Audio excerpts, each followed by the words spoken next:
တကယ်ချင်းများလုံးမဲမင်္ဂလာပါဒီတစ်ပတ်မှာတော့စပလင်နဲ့မွေမွေလေးနဲ့စက်သားရခိုင်ချက်ချက်စားဖြစ်တာလေးကိုပြန်ပြီးမျှဝေလိုက်ပါတယ်နော်လိုအပ်တဲ့ပစ္စည်းလေးတွေကိုအရင်ပြပါမယ်စက်သားကတော့စားလို့ကောင်းအောင်လို့ဒီလိုမျိုးအမြင့်လေးပါများများလေးထည့်ထားတယ်ပြီးရင်အသားအယိုးပါများများလေးထည့်ထားတယ်ပေါ့နော်ဗမာချက်မဟုတ်လို့ရှိရင်ဒီလိုမျိုးအယိုးတွေအမြင့်တွေများများထည့်ပြီးတော့သုံးတာပိုစားကောင်းပါတယ်ပြီးရင်စပလင်ကိုပိုင်းပြီးတော့ထုချီထားပါမယ်။ရုပ်သီးစိမ်းများလေးသုံးမယ်ကြက်သွန်နီဆနွင်းငပိပြီးရင်ငါးမုံတို့မဟုတ်ကြက်သားမုံပေါ့နော်။စားလို့လိုအပ်ပါတယ်။စီလေးလိုသေးရပေါ့နော်။စီကဒီမှာမပါပါဘူး။အရသာအတွက်ကကြတော့ဆနွင်းရယ်စားရယ်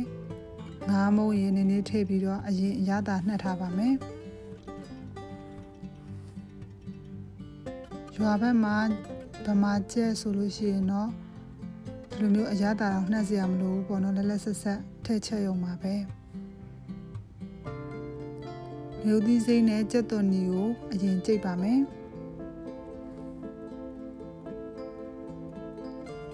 ပြီးရင်တော့ချက်မဲ့ဦးလေးကိုအရသာနှက်ထားတဲ့ကြက်သားတွေထည့်မယ်ငပိကြိတ်ထားတဲ့ရုပ်သီးစိမ်းနဲ့ကြက်သွန်နီနဲ့ကိုထည့်ပြီးတော့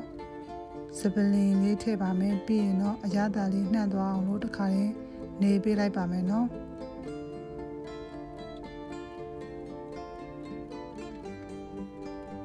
ကြက်သားလေးအသားကြီးတည်တန့်ချက်လို့ရှိရင်စားမကောင်းဘူးပေါ့နော်ဒီလိုမျိုးလေးချက်ရင်ပိုစားကောင်းပါတယ်ပြီးရင်တော့စီထည့်ပါမယ်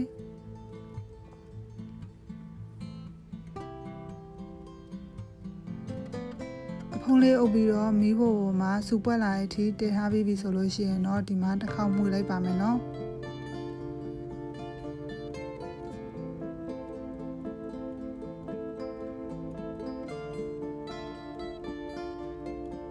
ပြီးတော့ဖုံးလေးအုပ်ပြီးတော့အရေးလေးခန်းလာပြီဆိုလို့ရှိရင်မွေပြီးတော့အရသာလေးမြည်ကြည့်ပါပြီးရင်ကြက်သားအနူးအနေထားလေးမြည်ကြည့်ပေါ့နော်အရသာအတွက်ကစားနေနေလိုတယ်ပြီးလို့ရှိရင်ငါးမုံလေးနဲ့ထပ်ထည့်တယ်ရေလေးနည်းနည်းပါထည့်ပြီးတော့ဒီလိုမျိုးအဖုံးလေးဖွင့်ပြီးပဲအရင်တစ်ခေါက်ချက်ထားအောင်မယ်နော်